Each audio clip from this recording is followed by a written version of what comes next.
So I'm on my way to a prospect. And how did I get this prospect? It was through a referral. A referral is pretty common in my business. People want to hire a digital marketer based on trust, and trust is important. Now, I get a lot of clients off of the internet. Obviously, I'm a digital marketer, so hey, that's a really nice BMW that just passed by. I mean, I'm not very sporty. I don't. Maybe those of you who are car fans know what it is. Well, you can't see it, but man, I've never seen one of those before. Very cool. So anyway, on my way, and the question is, what types of questions do you ask when you are meeting a new prospect for the first time? So it's a close friend who referred this person to me, and I'm very familiar. This person actually is a pretty well-known name in his industry, especially in the Metro Detroit area. And, the first thing is really about listening to what is it that they need? What is it that he needs specifically? And a lot of it is messaging from what I understand. But, everybody gets involved in digital marketing at a different level, and it sounds like he's very old school in what he's done. So I can't shove everything down his throat at once. I need to listen and see where his pain points are. And that's so important. Asking questions that will get to the pain point that they understand and that you have a solution for. I mean, I always want to ask, what are your timelines? And always want to ask, what are your expectations of what I do? Sometimes we offer a service and you say, well, if I did this for you, what would your expectations be at the end of a month, 6 months, a year? It's important to ask that question because sometimes the answer has nothing to do with what you're about to offer them. And that's really important. So, that just asking that question, what is success? What do you hope will, that will help you understand if they understand your product or service. Because if they give you something totally off base, something that has nothing to do, or the expectations are so high.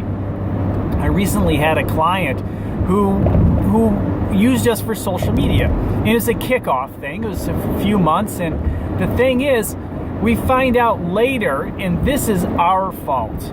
We kind of suspected that this is what they were looking for, but this is our fault. They gave us a number of channels, social media channels, that had no following. I mean, literally, Twitter had 5, and Facebook was like 9, and the LinkedIn count hadn't even started, and there are a number of other platforms that didn't have anything, but they wanted us to start the social media and deliver thousands and thousands of visitors based on that, because they had such an awesome message. Well, it was a great idea. I loved the idea. I was very involved and thought, hey, these guys could do it with some adjustments and tweaks and so forth in their product and service. But the thing is, ultimately, their expectations were way too high for what we were delivering, or what we could deliver realistically without actually doing a pay-per-click campaign. When you do pay-per-click, well, heck, then you deliver as much traffic as you want.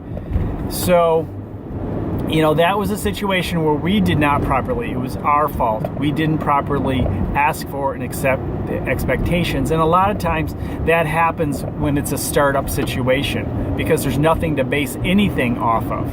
And we failed to ask the right questions in that situation. We cut some things off at the pass. I have experience and so forth, but you need to do the same thing. You need to take a look at what it is, what are the proper expectations, and ask those questions so you can actually, kind of cut that off if you realize, okay, wait a minute, they have way over expectations of what is going to happen here. And obviously if you're giving too much in the way of expectations and then expect these people to refer you or something else because you don't follow through, you just got the sale, well, you got a problem there too. But that's a different problem. That's a problem where you're offering too much of an expectation for what is going to be for the money, or whatever it may be, or what the capabilities of your product or service is, and that can be a real serious problem. And a lot of times it's sales who do that, and then it's the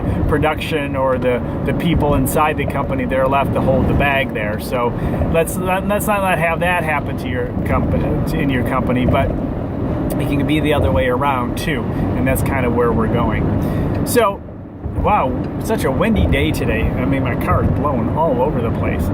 So I'm getting close to where I have to be. Yeah, it's not that far from my office, just up the road.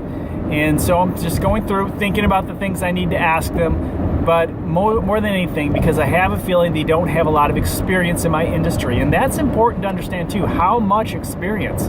Has that person ever purchased your competitors' products? Has that person ever used your product or similar services before? And that is helpful too, because if they have more experience, and those expectations are more realistic, usually, but not always.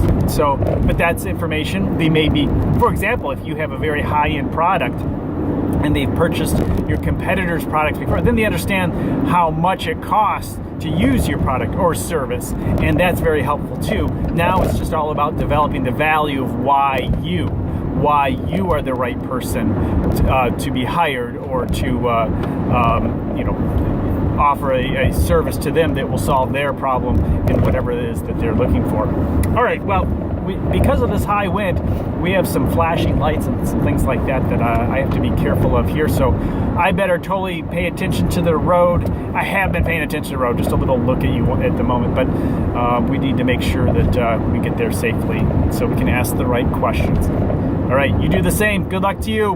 Hey, if you have questions, put them in the comments below, of course. And of course, if you enjoy these videos, take a moment and subscribe. And lastly, if you don't want to miss a future video, hit that little bell icon and next to the subscribe, and you'll be alerted the next time I upload a video. You have a great day.